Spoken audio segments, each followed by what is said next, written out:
Hello and welcome back ITI students. तर आज आपण पुन्हा एकदा भेटत आहोत वर्कशॉप कॅल्क्युलेशनच्या सिरीजमध्ये, ज्यामध्ये आपण डायरेक्ट अँड इनडायरेक्ट प्रपोर्शन हा चॅप्टर सुरू करणार आहोत.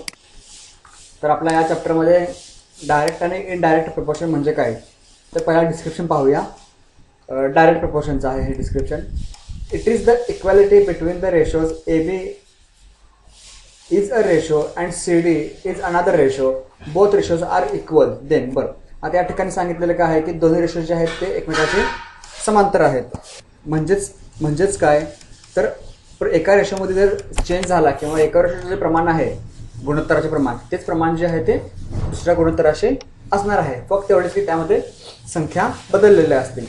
Rule of three. The rule of three म्हणजे काय आहे किंवा हे कॅल्क्युलेशन सोडवायचं कसं, तर हे सांगितलं आहे. पहिला काय आहे, 3 स्टेप कॅल्क्युलेशन. पहिला आहे स्टेटमेंट. पूर्ण गणित दिलेलं आहे, ते स्टेटमेंट पूर्णपणे व्यवस्थित वाचून घ्या. नेक्स्ट सिंगलमध्ये काय आहे, सिंगलमध्ये आपल्याला कॅल्क्युलेशन करताना एका व्यक्तीसाठी किंवा सिंगल क्वांटिटीसाठी जी किंमत लागणार आहे ती किंमत सोडवायची आहे, व ती सिंगल क्वांटिटीची किंमत मिळाल्यानंतर आपण मल्टिपल क्वांटिटीकडे वळणार आहोत. जेणेकरून सिंगल क्वांटिटीची किंमत आपल्याला समजली तर आपण मल्टिपल क्वांटिटीची किंमत आपण काढू शकतो. आता डायरेक्ट प्रपोर्शन म्हणजे काय, the more in the one the more in the other. म्हणजेच काय, and increase in one denomination produces and increase in other. दाखवले कसं आहे, आता समजा या ठिकाणी एखादी किंमत वाढली, पहिली किंमत वाढत असेल, इन्क्रीज इन वन डिनॉमिनेशन, पहिली किंमत वाढली तर त्यामुळे काय होते, दुसऱ्या किंमतीमध्ये देखील बदल होतो. तो कसा असणार आहे, ती वाढणार आहे. पहिली किंमत कमी झाली तर दुसरी किंमत कमी होईल, पहिली किंमत वाढली तर दुसरी किंमत आहे ती वाढणार आहे. आपण त्यासाठी PDF कडे येऊया, जे आपण सॉल्व्ह केलेली आहे. याच्यामध्ये पाहूया डायरेक्ट प्रपोर्शन म्हणजे काय आहे. If there is an increase in one value produces in increase in another value in same proportion. पहिली किंमत ज्या पटीमध्ये वाढते त्याच पटीमध्ये दुसरी किंमत देखील वाढणार आहे. इनडायरेक्ट प्रपोर्शन म्हणजे काय, इनव्हर्स प्रपोर्शन त्याला म्हणू शकतो आपण. If there is an increase in one value produces decrease in another value in same proportion or vice versa. Okay, आता याच्यामध्ये काय सांगितलं आहे, जर पहिल्या किमतीमध्ये जेवढा बदल होईल तर त्याच्या विरुद्ध दुसऱ्या किमतीमध्ये बदल होणार आहे. समजा पहिली किंमत 1 ने वाढली तर दुसरी किंमत आहे ती 1 ने कमी होईल, किंवा दुसरी किंमत 1 ने वाढली तर पहिली किंमत आहे ती 1 ने कमी होईल. ओके, तर अशा प्रकारे डायरेक्ट प्रपोर्शन आणि इनडायरेक्ट प्रपोर्शन आहे. डायरेक्ट प्रपोर्शनमध्ये होणारी वाढ किंवा घट जी आहे ती समप्रमाणात असते, व इनडायरेक्ट प्रपोर्शनमध्ये होणारी वाढ आहे ती व्यस्त प्रमाणात असते. ओके, आता पहिला प्रॉब्लेम आहे, तो पहिला प्रॉब्लेम बघूया. If 4 turner finishes a task in 300 hours, then for 6 turners how much time required for finish same task. जर 4 टर्नर जे आहेत त्यांना एक काम पूर्ण करायला 300 तास लागतात, तर 6 टर्नरला तेच काम पूर्ण करायला किती वेळ लागेल. काम सेम आहे तर एकसारखं काम पूर्ण करायला 6 टर्नरला किती वेळ लागेल. आपल्याला काय दिलेलं आहे, 4 टर्नरला वेळ लागतो आहे 300 तास. मग आपण काय करणार आहे, पहिला आपला रूल काय होता, स्टेटमेंट वाचा. स्टेटमेंट वाचला आपण काय ते पाहिलं. आता सिंगलसाठी आपल्याला प्रॉब्लेम सोडवायचा आहे. तर या ठिकाणी आपण सोडवत आहोत की 4 टर्नरला 300 तास लागतात, तर एका टर्नरला ते काम पूर्ण करायला किती वेळ लागेल. Time required for 1 Turner. समजा आता या ठिकाणी 300 तास लागतात चौघांना. आता या ठिकाणी चौघांच्या ऐवजी आपण एकच व्यक्ती घेतला तर लागणारी वेळ आहे ती 4 पट वाढणार आहे. लागणारा वेळ जो आहे तो 4 पट वाढणार आहे. म्हणजेच काय, 300 गुणिले 4. आपण एका माणसासाठी काम काढतो, किती वेळ लागतो हे काढतोय आहे. त्यामुळे लागणारा वेळ जो आहे तो पहिला 4 माणसं होती, आता एकच माणूस राहिला काम करायला, त्यामुळे लागणारा वेळ जो आहे तो 4 पट वाढतो आहे. त्यामुळे टोटल वेळ लागणार आहे एका माणसाला काम करायला 1200 तास. 300 गुणिले 4 1200 तास. Next, as number of Turner reduces from 4 to 1, so required time also increases 4 times. That is Turner finishes task in 1200 hours. 4 व्यक्तींच्या ऐवजी एका व्यक्तीला काम करायला 4 पट वेळ जास्त लागणार आहे, त्यामुळं आपले आन्सर आहे 1200 तास. Now for the same task number of turner increases to, बरं आता काय झालं, काम सेम आहे, त्याच कामासाठी आता आपण 6 माणसं कामावर ठेवली, 6 व्यक्ती घेतले, तर त्यावेळी किती वेळ लागणार आहे, तर टाइम रिक्वायर्ड फॉर 6 टर्नर्स म्हणजेच काय झाला, एका व्यक्तीसाठी वेळ लागत होता 1200 तास, पण आता 6 व्यक्ती झाले त्यामुळे लागणारा वेळ जो आहे तो 6 पट कमी होत आहे, म्हणून आपण 6 ने या ठिकाणी भागणार आहोत. तर आन्सर येत आहे आपलं 200 तास. तर तेच काम, सेम काम जे आहे ते 6 व्यक्तींना पूर्ण करायला लागतील 200 तास. Next, if 3 workers earn 1500 rupees, how much will 23 workers earn. 3 व्यक्तींना किंवा 3 व्यक्ती जे आहेत एकत्रितपणे 1500 रुपये कमवतात, तर 23 व्यक्तींना किंवा 23 व्यक्ती किती रुपये कमवतील. स्टेटमेंट काय आहे, 3 वर्कर्स 1500 रुपीज, 3 व्यक्ती 1500 रुपये कमवतात. Total earning bye 3 workers is 1500 rupees. So now find earning for of 1 worker. 3 माणसांची कमाई आहे 1500 रुपये, तर त्यापैकी एका व्यक्तीची कमाई किती असेल ते आपण काढूया. त्यामुळे आपल्याला 1500 भागिले 3 जर केलं तर आपल्याला समजतं की एक व्यक्ती जो आहे तो 500 रुपये कमवत आहे. अशा प्रकारे तिघांची कमाई आहे 1500 आहे. So as number of workers increases, earning also increases. त्यामुळे होते काय आहे, आता एक व्यक्ती जर 500 रुपये कमवत असेल तर जास्त व्यक्ती आज झाले तर आपण त्यांना 500 रुपयाने गुणणार आहोत. या ठिकाणी 23 व्यक्ती झाले, प्रत्येक व्यक्तीला 500 रुपये, त्यामुळे आपण त्यांचा गुणाकार करत आहोत. 23 गुणिले 500 टोटल झाले आहेत 11,500 रुपये. Okay. Next, if 2 turner need 3 days to produce, if 2 turner need 3 days to produce 20 pieces, how long does it take for 6 turners to produce 30 such pieces. आता या ठिकाणी सच पीसेस म्हणजे काय आहे, सेम पीसेस आहेत, त्यामध्ये काही बदल नाही आहे. फक्त काय होतंय, 2 टर्नरला 3 दिवस लागतात 20 पीसेस तयार करायला किंवा 20 जॉब बनवायला 2 टर्नरला 3 दिवस लागतात. How long does it take, आता किती वेळ लागेल, फॉर 6 टर्नर्स, 6 टर्नर्सला किती वेळ लागेल, टू प्रोड्यूस 30 सच पीसेस. तेच 20 पीस होते, त्याऐवजी आपण आता 30 जॉब बनवणार आहोत, ते बनवायला किती वेळ लागेल. स्टेटमेंट काय आहे, 2 टर्नर 20 पीसेस 3 days, तर 6 टर्नर 30 पीसेस किती दिवस, हे आपलं स्टेटमेंट झालं. Now find how much time required for 1 turner to produce 20 pieces. आता या ठिकाणी आपण काय बघत आहोत, तर 20 पीसेस बनवायला एका टर्नरला किती वेळ लागेल. पहिला होते 2 टर्नर, 2 टर्नरच्या ऐवजी आपण काय करणार आहोत, फक्त एकच टर्नर ठेवणार आहोत. त्यामुळे होतं काय आहे, 2 टर्नरच्या ऐवजी आपण फक्त 1 टर्नर या ठिकाणी ठेवला. काम तेच आहे, काम बदलत नाहीये. मग काय होणार आहे, दिवसांची संख्या या ठिकाणी वाढणार आहे, कारण की एक संख्या कमी झाली आहे, इथं किती 2च्या हाफ झाले, तर लागणारा या ठिकाणी दिवस वेळ जो आहे तो दुप्पट वाढणार आहे. हा झाला इनव्हर्स प्रपोर्शनमध्ये. त्यामुळं 20 पीसेस बनवायला एका टर्नरला 6 दिवस लागतील का, 2 टर्नरला लागायचे 3 दिवस. आता पहिला व्यक्ती गेल्यामुळं दुसऱ्या व्यक्तीला देखील पहिल्या व्यक्तीचं काम करावं लागणार आहे, त्यामुळे तेवढे 3 दिवस या ठिकाणी वाढत आहेत. टोटल लागणार आहेत आपल्याला 6 दिवस. Next, for 1 turner it takes 6 days for 20 pieces, so for 30 pieces. आता आपण काय करत आहोत, एका टर्नरला 6 दिवस लागतात 20 पीस बनवायला, तर 30 पीस बनवायला त्याला किती दिवस लागतील हे आपण काढत आहोत. या ठिकाणी समीकरण मांडतोय आपण, 20 पीसेस बनवायला 6 दिवस लागतात, तर 30 पीसेस बनवायला किती दिवस लागतील. आता या ठिकाणी आपल्याला समजतंय की जसे पीसची संख्या वाढते आहे या ठिकाणी, त्यामुळे दिवसांची संख्या देखील या ठिकाणी वाढणार आहे. अशा प्रकारे गणित मांडून घ्या. यांचा आपण तिरकस गुणाकार करूया. एक्सची किंमत आपल्याला माहिती नाहीये, तर हा एक्स जो आहे तो लेफ्ट साइडवर आहे. ओके. आता 6ला मल्टिप्लाय काय होणार आहे, 30 जो हा डिवाइडला आहे, हा 30 या ठिकाणी मल्टिप्लायला येईल. 30 गुणिले 6 डिवाइड बाय 20 पीसेस, हा येणार आहे डिवाइडला. टोटल आन्सर येतं आपलं 9 days. एका व्यक्तीला 30 पीसेस बनवायला लागणार आहेत 9 दिवस. Okay. So 1 Turner produce 30 pieces in 9 days. हे आपल्याला समजलं आता. Now for 6 Turners for 30 pieces time required is less which divide by all of them. आता एका व्यक्तीला 30 पीस बनवायला 9 दिवस लागतात. आता या ठिकाणी काय झालंय, आपण 6 टर्नर घेतले, व्यक्ती वाढल्या 6, त्यामुळे लागणारा वेळ जो आहे तो 6 पट कमी होणार आहे, म्हणून आपण 9/6 करत आहोत. 9 दिवस भागिले 6 बरोबर 1.5 डेज. 30 पीसेस बनवायला 6 टर्नरला जो आहे तो वेळ लागणार आहे 1.5 दिवस 1.5 डेज. आता या ठिकाणी आपला आन्सर आलेला आहे 1.5 डेज. त्याशिवाय काय होऊ शकतं, तुम्हाला गणितामध्ये 1.5 डेजच्या ऐवजी तासामध्ये देखील उत्तर विचारलं जाईल. ओके, आता या ठिकाणी 1 डे म्हणजे किती तर आहे, 1 डे म्हणजे असणार आहे किती, 24 आवर्स, 24 तास. ओके, 1 डे म्हणजे 24 तास.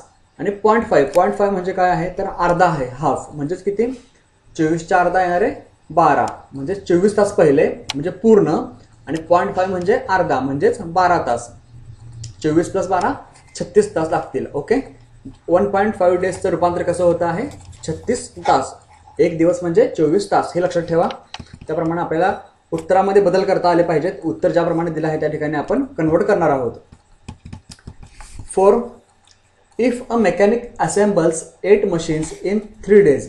जर मेकॅनिक जो आहे तो 8 मशीन्स 3 दिवसामध्ये रिपेअर करतो किंवा फिट करतो, how long he will take to assemble 60 machines.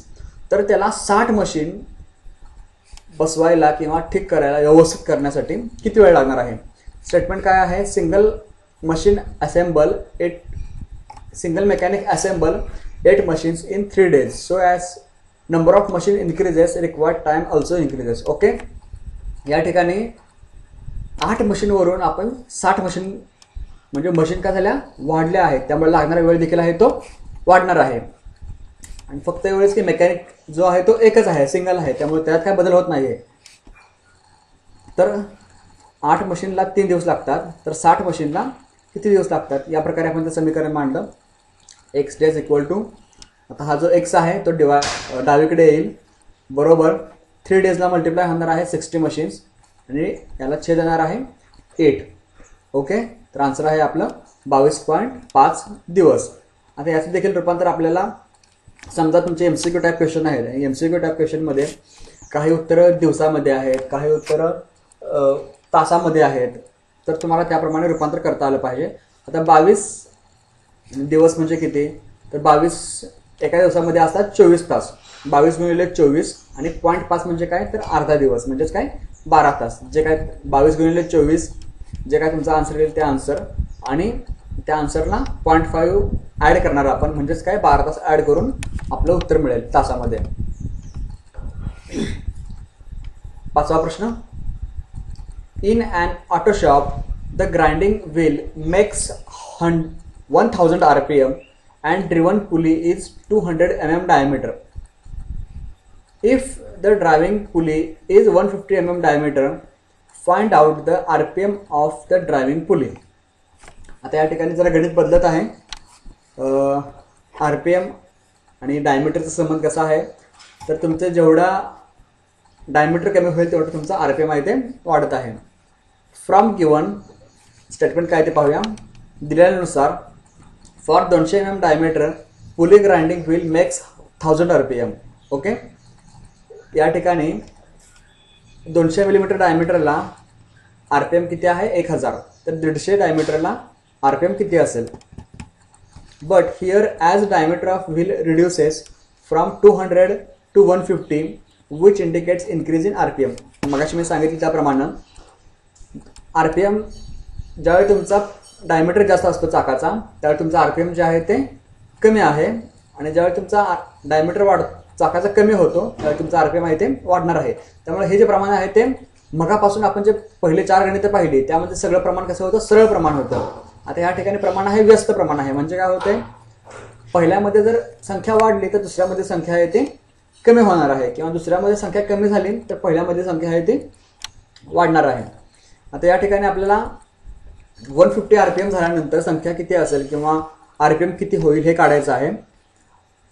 तर आपण हा जो संख्या आहे राईट साईडची ती आपण व्यस्त करत आहोत, म्हणजेच काय त्यांची पोझिशन बदलत आहोत. या ठिकाणी 200/150 हे आहे तसं आहे, बरोबर. या ठिकाणी क्वेश्चन मार्कच्या ठिकाणी आपण मानत आहोत x डिवाइड बाय 1000, हा वरचा जो आहे अंश तो आपण खाली घेतलेला आहे. हे सॉल्व्ह करूया. आता एक्सची संख्या आपल्याला माहीत नाही आहे, हे आपल्याला माहिती करून घ्यायची आहे. हे आपलं उत्तर आहे. एक्सची संख्या माहिती करण्यासाठी 200 डिवाइड बाय 150 आहे तसं आहे. फक्त एवढंच की हा जो 1000 आहे हा राईट साईडहून लेफ्टला मल्टिप्लायला जाईल. म्हणजेच काय होईल, 200 गुणिले 1000 भागिले 150. तर आपलं आन्सर जे मिळतं ते आहे मिळणार आहे RPM मध्ये 1333 RPM. तर for 150 diameter pulley grinding wheel makes 1333.33 RPM. एवढं जे रोटेशन आहे ते RPM म्हणजे काय, तर रोटेशन पर मिनिट. नेक्स्ट 6वा प्रश्न. In a gearing of vehicle the following facts are found. A 180 mm diameter of gear meshes with 60 mm diameter gear. If bigger gear makes 60 RPM, what will be the RPM of smaller gear?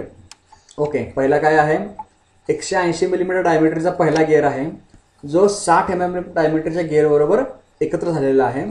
म्हणजेच काय झालं, दोन्ही gear जे आहेत ते एकमेकांमध्ये गुंतलेले आहेत. त्यांची दातं जे आहेत ते एकमेकांमध्ये गुंतलेले आहेत. आणि पहिला गिअर जो आहे तो आहे 180 मिलीमीटरचा मोठा गिअर, दुसरा आहे तो 60 मिलीमीटरचा गिअर आहे. If bigger gear makes 60 RPM, जर मोठ्या गिअरचे RPM होत आहेत 60, what will be the RPM of smaller gear. तर छोट्या गिअरचे RPM किती असतील.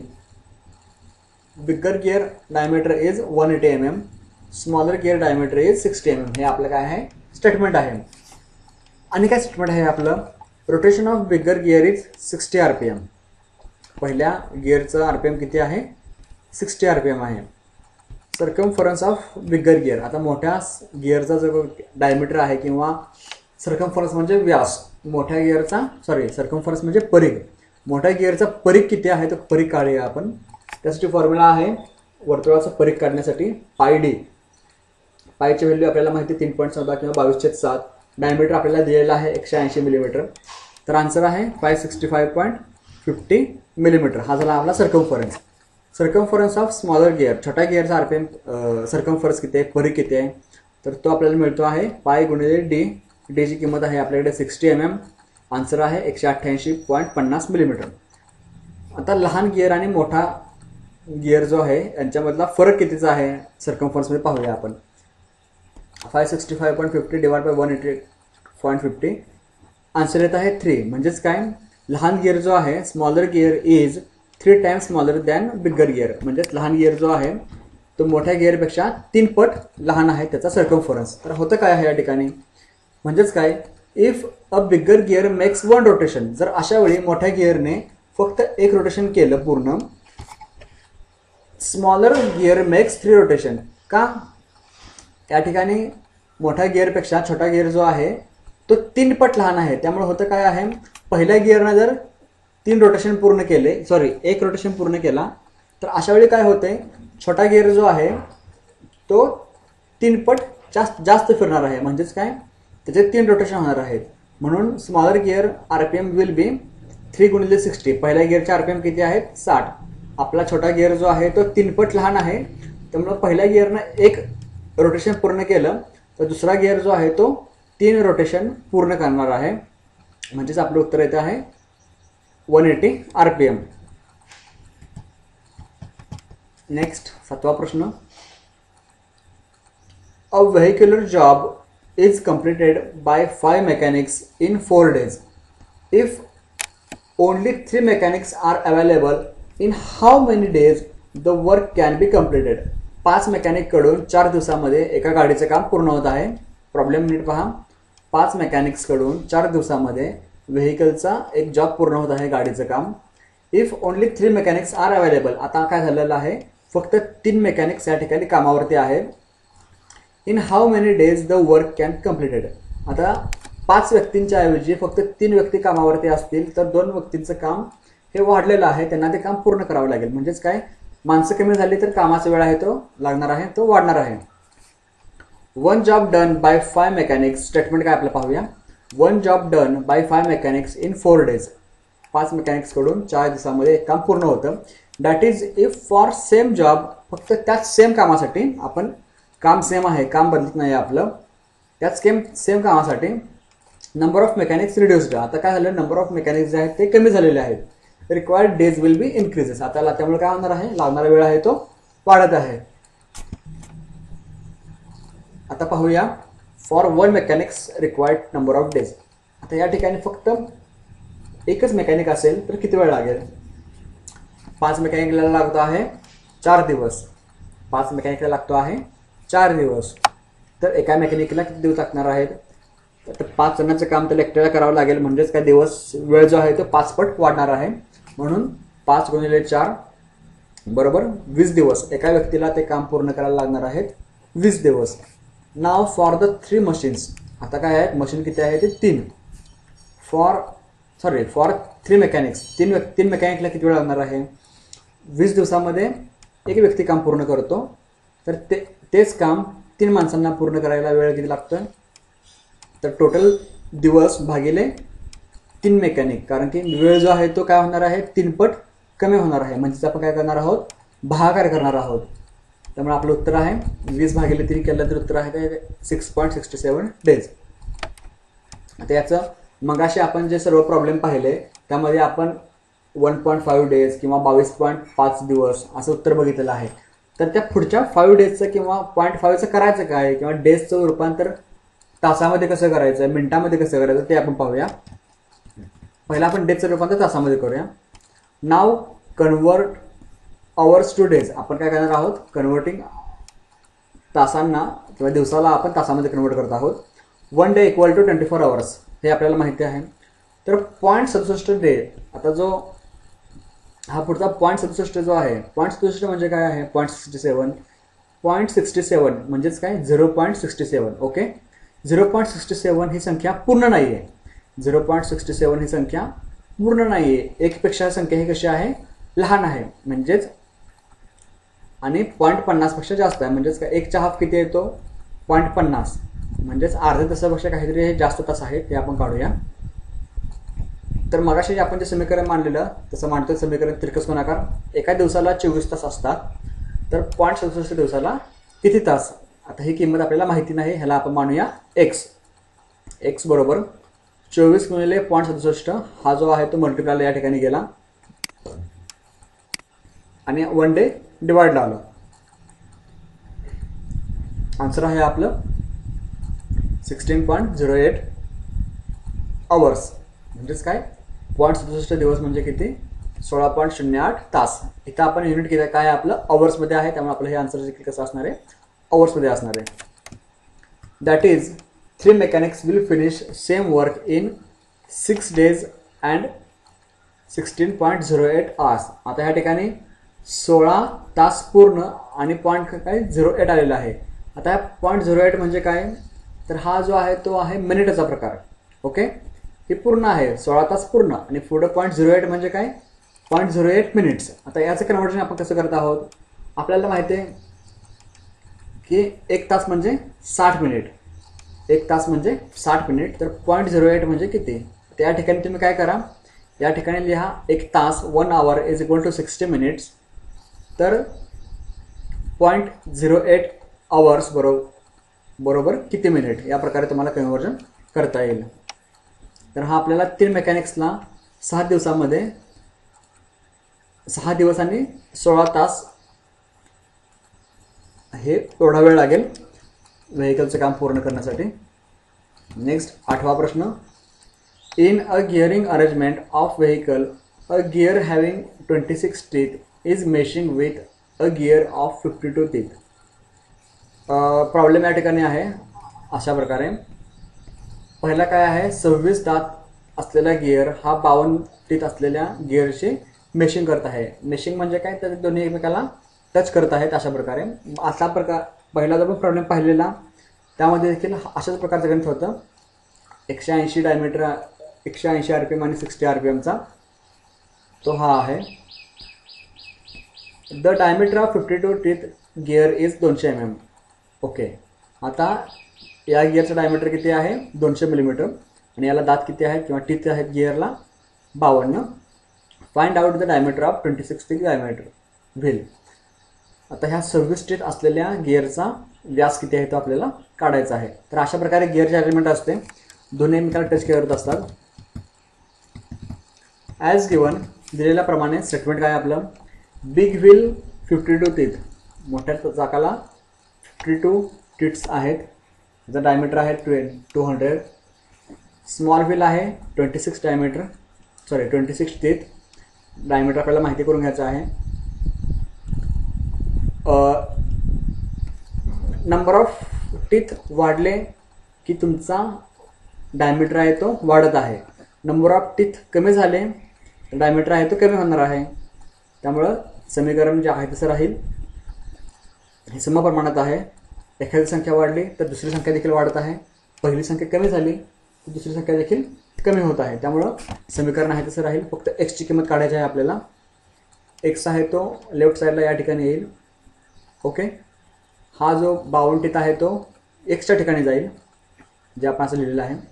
200 ॲज इट इज आहे त्या ठिकाणी राहील. फक्त 26 टीथ जो डिवाइडला आहे तो इथे मल्टिप्लायला येईल. हे इथं मांडलेलं आहे आपण. हा गुणाकार भागाकार सोडवला आपल्याला आन्सर मिळत आहे 100 मिलीमीटर डायमीटर. त्यामुळं त्या व्हीलचे डायमीटर 26 टीथ असलेल्या व्हीलला डायमीटर किती आहे 100 मिलीमीटर.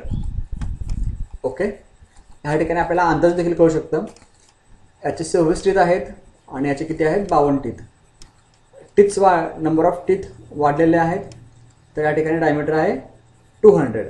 या ठिकाणी सरळ सरळ दाखवलेलं आहे की या ठिकाणी हाफ म्हणजेच किती 52च्या अर्धा किती आहे 26. तर हे पण आन्सर देखील आपण डायरेक्ट काढू शकलो असतो. याचा आन्सर आहे 100 मिलीमीटर डायमीटर. याचा व्यास किती आहे 100 मिलीमीटर व्यास असणार आहे. 9वा प्रश्न, if 2 water pumps takes 45 minutes to fill up a tank, how long will 4 pumps of similar will take to fill this tank. Statement काय आहे ते पुन्हा बघूया. इफ 2 वॉटर पंप्स, 2 पंपांना 45 मिनिट्स लागतात to fill up a tank, एक tank भरण्यासाठी 2 pumps 45 मिनिटं कंटिन्यू चालतात एक टँक भरण्यासाठी. How long will 4 pumps of similar will take to fill this tank. आता सेम आकाराचे किंवा सेम स्पेसिफिकेशनचे सेम पॉवरचे पंप असतील 4, तर त्यांना तो टँक भरायला किती वेळ लागेल. ॲज गिवन दिलेल्याप्रमाणे 2 same water pumps take 45 minutes, so as number of pump increases time required to fill tank decreases. आता पहिला 2 पंप होते त्यांना वेळ लागत होता 45 तास, 2 पंपांना वेळ लागत होता 45 तास. आता या ठिकाणी पंपाची संख्या आहे ती वाढलेली आहे आणि सर्वांचा प्रकार आहे तो सेम आहे. त्यामुळे होणार काय आहे, लागणारा वेळ जो आहे तो कमी लागणार आहे. Here number of pump increases time decreases. हा झाला काय इन्व्हर्स झाला, म्हणजेच इन्व्हर्ट झाला. आपण 2 पंप, त्यामुळे आपण हे जे समीकरण आहे ते आपण इन्व्हर्टमध्ये मांडत आहोत. 2 पंप आणि 4 पंप हे पोझिशन जे आहे यांची हे आहे तसेच राहतील. फक्त या ठिकाणी लागणारा वेळ जो आहे तो बदलत आहे त्यामुळं, आणि पंप वाढल्यामुळे लागणारा वेळ लागणार आहे तो कमी लागणार आहे. त्यामुळे आपण ह्याला इन्व्हर्ट करत आहोत. 45 जे वर होते ते खाली येईल. हा क्वेश्चन मार्क जो आहे तो 44 पंप्सचा तो वरती जाणार आहे. याला सॉल्व्ह करूया आपण. एक्सची किंमत माहीत नाही आहे, ह्या ठिकाणी आपण एक्स मानूया. 45 मिनिट्स जे ह्या ठिकाणी आहेत डिवाइडला ते या ठिकाणी मल्टिप्लायला जातील 2 पंपला, म्हणजे 45 गुणिले 2 आणि हा 4 आहे तो छेदला आहे तसं राहील. आन्सर आहे 22.5 मिनिट्स.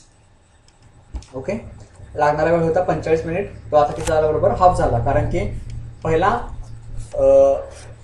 2 पंप्सला 45 मिनिट वेळ लागायचा, या ठिकाणी पंपची संख्या वाढली 4 झाली, म्हणजेच काय दुप्पट संख्या वाढली. तर लागणारा वेळ आहे तो 45च्या हाफ असणार आहे. त्यामुळे 4 पंप्स 25 मिनिट्समध्ये टँक आहे तो पूर्ण भरून टाकतील. नेक्स्ट 10वा प्रश्न, in a belt pulley drive, the driving pulley is of 12 centimetre diameter of and rotates at 360 rpm. Find the rpm of driven pulley whose diameter is 20 cm. लक्ष द्या पुन्हा. बेल्ट पुली आहे जी अशा प्रकारे दाखवतो आपण. ह्याच्यामध्ये 12 सेंटीमीटर डायमीटरचा एक पुली आहे 12 सेंटीमीटर डायमीटरची एक पुली आहे अँड रोटेट्स ॲट 360 RPM, आणि ही किती आहे 360 RPM मध्ये रोटेट होते, म्हणजेच एका मिनिटामध्ये 360 रोटेशन याचे पूर्ण होतात. तर आता ही पुली अशा प्रकारे अटॅच केली असताना, जोडलेली असताना 20 सेंटीमीटर डायमीटरचे पुलीचे किती RPM होते हे आपल्याला काढायचं आहे. ॲज गिवन दिल्याप्रमाणे 360 RPM असणाऱ्या पुलीचा व्यास किती आहे 12 सेंटीमीटर, आणि x RPM आपल्याला माहिती नाही काढायचं आहे ते, आणि त्याचा डायमीटर किती आहे 20 centimetre. As diameter of pulley increases RPM decreases. हे आपल्याला माहिती पाहिजे की पुलीचा डायमीटर वाढला तर त्याचा RPM आहे तो कमी होणार आहे, म्हणजेच हा काय आहे व्यस्त प्रमाणामध्ये आहे. तर आपण या ठिकाणी 360 RPM आणि x RPM ची पोझिशन बदलत आहोत. त्यांची वरची पोझिशन खाली जाईल, हे आपली जागा बदलतील. आपण मांडून घेऊया writing above in inverse form. आता जे वरचं समीकरण आहे ते आपण व्यस्त प्रमाणात मांडलेलं आहे. 12 सेंटीमीटर छेद 20 सेंटीमीटर बरोबर, आणि त्या समोरच्या ज्या संख्या होत्या त्या आपण वर खाली व्यस्त मांडल्या. 12 centimetre equal to x, 12 centimetre equal to 360. हा समीकरण सोडवायचा आहे आपल्याला. x ची किंमत माहिती नाहीये. 360 जो या ठिकाणी डिवाइडला आहे तो 12ला जाईल मल्टिप्लायला, तो आपण मांडला या ठिकाणी. डिवाइड बाय 20 आहे. तसेच समीकरण सोडवलं, आन्सर मिळत आहे 216. म्हणजेच काय driven pulley of a diameter 20 centimetre will have RPM of 216 RPM. ती पुली जी आहे ती 216 रोटेशन पर मिनिट या स्पीडने फिरणार आहे. नेक्स्ट 11वा प्रश्न. To overhaul a gearbox 12 mechanics are needed to complete the work in 5 days. एक गिअरबॉक्सचं काम करण्यासाठी 12 मेकॅनिक्सला 5 दिवस लागतात. If only 7 mechanics are available. आता पहिली संख्या होती 12 मेकॅनिक्सची, संख्या आता कमी झालेली आहे. 7 mechanics are available. How many days they will be able to complete the overhauling work. तर त्यांना सेम काम पूर्ण करण्यासाठी 7 मेकॅनिकला दिवस किती लागतील. तर लागणारा वेळ आहे तो साहजिकच वाढत आहे. आपल्याला गणितावरून समजतंय की पहिला 12 मेकॅनिक होते, आता 7 मेकॅनिक झाले, म्हणजेच लागणारा वेळ आहे तो वाढणार आहे. From given one gear box 12 mechanics 5 days. Statement आपलं हेच आहे.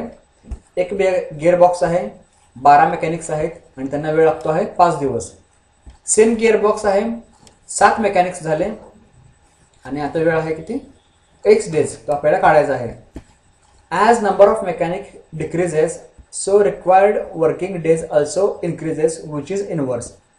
नंबर ऑफ मेकॅनिकची संख्या कमी झाल्यामुळे लागणारा वेळ आहे तो वाढणार आहे. म्हणून आपण हे गणित आता 12/7 किंवा 12/7 12 मेकॅनिक्सला लागणारा वेळ आहे तो 5 होता, तो आपण खाली देऊया व या ठिकाणी x लिहूया. आता हे गणित सोडवायचं आहे. x ची किंमत काढायची आहे. 12 × 5 छेद 7 बरोबर 8.57 डेज हा लागणारा वेळ आहे. म्हणजेच काय 7 मेकॅनिक्सला लागणारा वेळ आहे तो 8.57 दिवस आहे. आपण जे मगाशी गणित पाहिलं ज्यामध्ये आपण डेजचं रूपांतर तासामध्ये केलेलं आहे त्याप्रमाणे तुम्ही याचं उत्तर या ठिकाणी काढू शकता की 8 दिवस पूर्ण झाले आणि 0.57 म्हणजे किती तास हे तुम्ही सॉल्व्ह करून पहा. त्यासाठी आपण मागच्या गणिताचा उपयोग करू शकता. 12वा प्रश्न. Express in simple ratios the following. आता हा प्रॉब्लेम जो आहे तो तुम्हाला रेशोमध्ये किंवा गुणोत्तरामध्ये मांडायचा आहे. पहिला प्रश्न आहे 45 डिवाइड बाय 60 किंवा 45/60. याला आपल्याला रेशोमध्ये लिहायचं आहे गुणोत्तरामध्ये.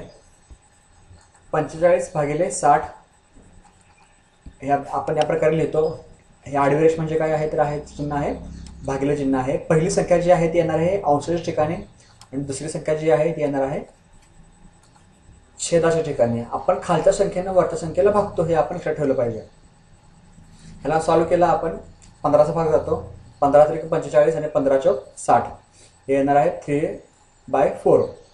आता आपण याच्या आधी रेशो अँड प्रपोर्शन्समध्ये पाहिलं की आपण अशा प्रकारे देखील गुणोत्तर लिहू शकतो 3/4 किंवा 3/4. आता पेपरमध्ये तुम्हाला ऑप्शन कोणते आहेत ते पहा. MCQ टाईप क्वेश्चन असणार आहे त्यामुळं 3/4 आहे का 3/4 आहे, या प्रकारे कोणता ऑप्शन असेल त्या प्रकारे तुम्ही त्या ऑप्शनला क्लिक करा. बी 40 पैसा डिवाइड बाय ₹4. या ठिकाणी गणित लक्ष द्या. 40 पैसे भागिले सांगितलं आहे 4 रुपये. आता 40 पैसे भागिले 4 रुपये आपण इथे लिहून तर घेतलं, पण गुणोत्तर जे आहे ते नेहमी समान संख्येचं होतं किंवा समान क्वांटिटीचं होतं. आता या ठिकाणी पैशाचं आणि रुपयाचं गुणोत्तर होऊ शकत नाही. आपल्याला या ठिकाणी पैशाचं रूपांतर रुपयामध्ये किंवा रुपयाचं रूपांतर पैशामध्ये केलं पाहिजे. तर आपल्याला माहिती आहे की 100 पैसे म्हणजे 1 रुपया, तर 4 रुपये म्हणजे 400 पैसे. या ठिकाणी आपण गुणोत्तर केलेलं आहे. आता हे गुणोत्तर मांडलं 40 पैसे भागिले 400 पैसे, त्यांना भाग घालवला, 0ला 0 कॅन्सल, किंवा 40चे 100 पट आहे 4000. 40 भागिले 100 40 एके 40. या ठिकाणी करेक्शन करा. आन्सर येत आहे 1/10. हे जे आन्सर असणार आहे हे असणार आहे 1/10. ओके, 40/400 जे आहे 40चे 10 पट आहे. 0ला 0 कॅन्सल झाला तर राहते किती आहे 4 भागिले 40 म्हणजेच काय 1/10. या ठिकाणी आन्सर येणार आहे 1/10. या ठिकाणी करेक्शन करा. नेक्स्ट सी 20 मिलीमीटर भागिले 4 मीटर्स, 20 मिलीमीटर भागिले 4 मीटर. आता 1 मीटर म्हणजे किती असतो, 1 मीटर म्हणजे आहे ते 1000 मिलीमीटर, तर 4 मीटर म्हणजे असणार आहे 4000 मिलीमीटर. हे कन्व्हर्जन आहे. कन्व्हर्जन तुम्ही पाठ ठेवा. त्यासाठी आपला युनिट्स चॅप्टर जो आहे तो तुम्ही पाहायला पाहिजे. त्याचे लिंक जे आहे किंवा युनिट चॅप्टर जो आपण सोडवला आहे त्याची लिंक मी तुम्हाला या ठिकाणी देत आहोत. त्या लिंकवर क्लिक करा. युनिट चॅप्टरमधले प्रॉब्लेम्स देखील आपण पूर्ण सोडवलेले आहेत ते पहा. आणि युनिट चॅप्टर आल्याशिवाय तुम्हाला बाकीचे प्रॉब्लेम सोडवता येणं अवघड आहे, त्यामुळे या ठिकाणी लक्ष द्या. या लिंकवर क्लिक करा. आपण आता दोन्ही रूपांतर मिलीमीटर आणि मीटरचं रूपांतर आपण मिलीमीटरमध्ये केलं आहे पूर्णपणे. याच्या ठिकाणी भाग घालवला, 0ला 0 कॅन्सल, 2 भागिले 400. पहिला गेला भाग 1चा, 2 एके 2, आणि या ठिकाणी 0 आहे तिसरे राहिले, तर आन्सर येत आहे 1/200 किंवा 1/200. हे आपला आन्सर होईल. 4 डिग्री सेंटीग्रेड भागिले 100 सेंटीग्रेड. सेंटीग्रेड आहे त्यामुळे ओके, काय हरकत नाही आहे. 4/100 रूपांतर भागाकार केला तर याचा आन्सर 1/25 किंवा 1/25. या ठिकाणी आपण असं मांडू शकतो. नेक्स्ट 13वा प्रश्न.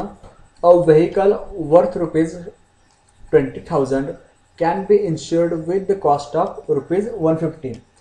20,000 रुपयाचं एखादी गाडी आहे, ते आपण 150 रुपयाच्या किमतीने इन्शुरन्स करू शकतो त्याचा. How much wired it will cost to insure a vehicle worth ₹24,000 for 1 year and 3 months at the same rate.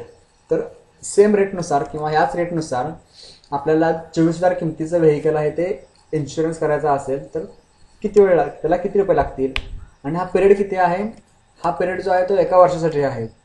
तर आपल्याला 1 वर्ष आणि 3 महिन्यासाठी त्या गाडीचं आहे ते इन्शुरन्स करायचं आहे. प्रॉब्लेम आहे 20,000 रुपयेची गाडी किंवा व्हेकल असेल तर त्याला लागणार आहेत 150 रुपीज.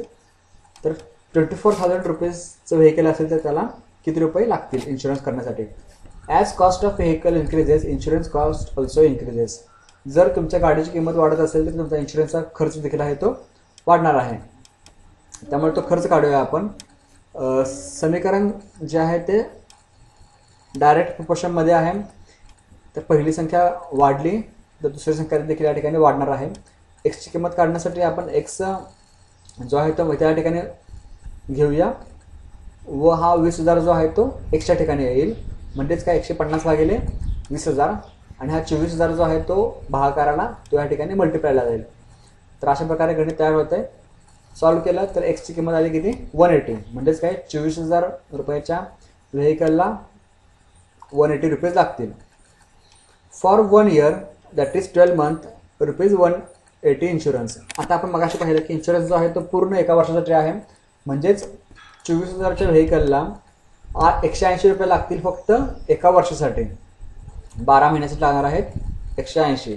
तर 3 महिन्यासाठी किती लागतील? तर 180 भागिले 12 केलं तर आपल्याला आन्सर मिळत आहे 15 रुपये पर महिना. म्हणजेच किती? तर 3 महिन्यासाठी लागणार आहे 15 गुणिले 3 45 रुपये लागणार आहेत हे 3 महिन्यासाठी.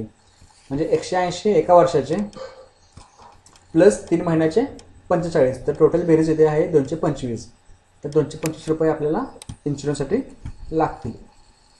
तर अशा प्रकारे आपण या ठिकाणी डायरेक्ट आणि इनडायरेक्ट प्रपोर्शनचा पूर्ण चॅप्टर कंप्लीट केलेला आहे. याच्यामध्ये रेशो अँड प्रपोर्शन देखील आहे चॅप्टर, तो आपण आधीचे व्हिडिओमध्ये सॉल्व केलेला आहे, तो देखील पहा. त्याच्यामध्ये व्यस्त प्रमाणाबद्दल माहिती दिलेली आहे. तसेच युनिट्स चॅप्टर देखील आपल्याला पाहणं गरजेचं आहे. युनिट्स चॅप्टरमध्ये सर्व प्रॉब्लेम्स, सर्व युनिट्स जे आहेत ते कन्व्हर्ट करून त्यांचं योग्य प्रकारे आपल्याला सोल्युशन दिलेलं आहे. तो व्हिडिओ पहा, आपल्या मित्रांशी शेअर करा. धन्यवाद.